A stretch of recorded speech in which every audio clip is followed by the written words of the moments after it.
Bapak Ibu sekalian, dalam kesempatan ini kami mengucapkan selamat kepada 32 peserta pelatihan keterampilan kerja binaan baik rumah Kota Banda Aceh tahun 2018 yang hari ini menerima bantuan toolkit atau alat kerja dengan jurusan Bordi 13 orang, jurusan teknisi HP 13 orang, dan teknisi AC 6 orang.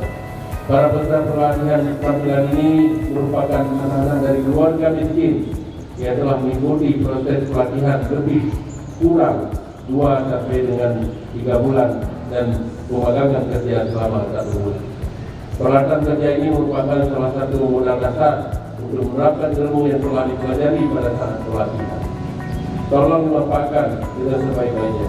Mudah-mudahan pemberian bantuan pelatihan ini bisa menjadi alat bantu untuk mendapatkan hasilan bagi saudara sekalian.